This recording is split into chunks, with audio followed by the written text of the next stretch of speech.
கோரிக்கைகள் ஏற்கப்படாவிட்டால் கடுமையான நடவடிக்கை எடுக்கப்படும். ஈரானுக்கு அமெரிக்க அதிபர் டிரம்ப் நேரடி எச்சரிக்கை. அமெரிக்க அதிபர் டொனால்டு டிரம்ப் தங்கள் கோரிக்கைகளை ஈரான் ஏற்கவில்லை என்றால் மிக கடுமையான நடவடிக்கை எடுக்கப்படும் என்று ஈரானை நேரடியாக எச்சரித்துள்ளார். அணு செறிவூட்டல், பாலிஸ்டிக் ஏவுகணை திட்டங்கள் போன்ற விஷயங்களில் ஈரான் தளர்வு காட்ட வேண்டும் என்பதே அமெரிக்காவின் முக்கிய கோரிக்கையாக உள்ளது. இஸ்ரேலின் ஒரு தொலைக்காட்சிக்கு பேட்டியளித்த டிரம்ப், ஒப்பந்தம் வந்தாக வேண்டும், இல்லையெனில் கடுமையான முடிவுக்கு செல்ல நேரிடும் என்று கூறியுள்ளார். இந்த கருத்து ஈரான் மீது அமெரிக்க ராணுவ தாக்குதல் நடக்குமோ என்ற அச்சத்தை மேலும் அதிகப்படுத்தியுள்ளது. இதற்கிடையில் ஈரானின் பாதுகாப்பு தலைவர் அலி லாரிஜானி ஓமன் நாட்டின் சுல்தானை சந்தித்து சமீபத்தில் நடந்த அமெரிக்க ஈரான் பேச்சுவார்த்தை குறித்து ஆலோசனை நடத்தினார். கடந்த சில வாரங்களாக அமெரிக்கா மத்திய கிழக்கில் தனது ராணுவ படைகளை அதிகரித்து வருகிறது. USS ஆப்ரஹாம் லிங்கன் என்ற விமானம் தாங்கிய கப்பல் உட்பட பெரிய கடற்படை அங்கு நிறுத்தப்பட்டுள்ளது.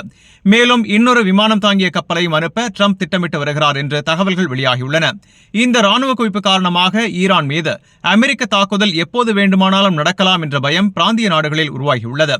இதனால் மத்திய கிழக்கின் அமைதி மேலும் பாதிக்கப்படும் என்று அரசியல் விமர்சகர்கள் எச்சரிக்கின்றனர். அதே நேரத்தில் அமெரிக்க கொடியுடன் செல்லும் வர்த்தக கப்பல்கள் ஈரான் கடற்பரப்புக்கு அருகில் செல்ல வேண்டாம் என அமெரிக்க அரசு புதிய எச்சரிக்கை அறிவிப்பையும் வெளியிட்டுள்ளது. டிரம்ப் நிர்வாகம் ஈரானிடம் 3 முக்கிய கோரிக்கைகளை முன்வைத்துள்ளது.